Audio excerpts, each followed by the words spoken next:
Hi ಪವಿತ್ರ. Okay, so pizza burger ಎಲ್ಲ ತಿಂದಿದ್ದೀರಾ? S. ಇವಾಗ ನನ್ನ ಕ್ವೆಶನ್ ಏನು ಅಂದರೆ ಪಿಜ್ಜಾನ ಡಿಸ್ಕ್ರೈಬ್ ಮಾಡಿ. Pizza actually mostly I don't like ನನಗೆ ಟೇಸ್ಟ್ಲೆಸ್ ಥರ. ಟೇಸ್ಟ್ಲೆಸ್, ನಿಮಗೆ ಟೇಸ್ಟ್ಲೆಸ್. ನನಗೆ ಅದೇನಂತ ಗೊತ್ತಾ, ನನಗೆ ಪಿಜ್ಜಾ ತಿಂದರೆ ನಾಯಿದು vomit ತಿನ್ನಂಗಾಗುತ್ತೆ. Cheesy, triangle shape, then that oregano flavor. Yeah, more of cheesy only. When we take it nice, cheesy it comes now.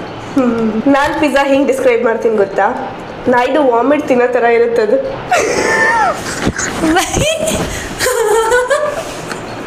Dog's vomit. Why you feel like that? It will be really like that only. Actually ಅದ್ರ ಮೇಲೆ cheese ಎಲ್ಲ ಹಾಕಿರ್ತಾರೆ, ಅದ್ರ ಮೇಲೆ ಮತ್ತೆ corn ಎಲ್ಲ ಹಾಕಿರ್ತಾರೆ, ತಿನ್ನೋದಕ್ಕೆ ಚೆನ್ನಾಗಿರುತ್ತೆ. ಆಮೇಲೆ ಎಲ್ಲ ಪಿಜ್ಜಾನು ನಾನು ತಿನ್ನೋದು ಅದೊಂದೇ ಕಾರ್ನ್ ಪಿಜ್ಜಾ ಮಾತ್ರ. ಯಾಕಂದ್ರೆ ಗೋಲ್ಡನ್ ಕಾರ್ನ್ಸ್ ಜೋಳ ಎಲ್ಲ ಇರುತ್ತಲ್ಲ, ಜಾಸ್ತಿ ಜೋಳ ಮಾತ್ರ ಎತ್ಕೊಂಡು ಚಿಲ್ಲಿ ಫ್ಲೇಕ್ಸ್ ಎಲ್ಲ ಜಾಸ್ತಿ ಹಾಕಿ ತಿಂದರೆ ಚೆನ್ನಾಗಿರುತ್ತೆ. ಮೋನಿಕಾ, ಪಿಜ್ಜಾ ನಾನು ಡಿಸ್ಕ್ರೈಬ್ ಮಾಡಲಾ? ಹೇಳಿ.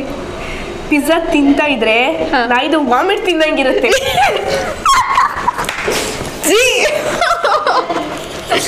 ನನಗೆ ಗೊತ್ತಿಲ್ಲ.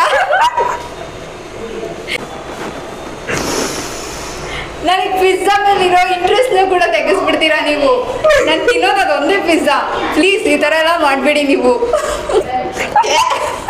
That is to all pizza lovers.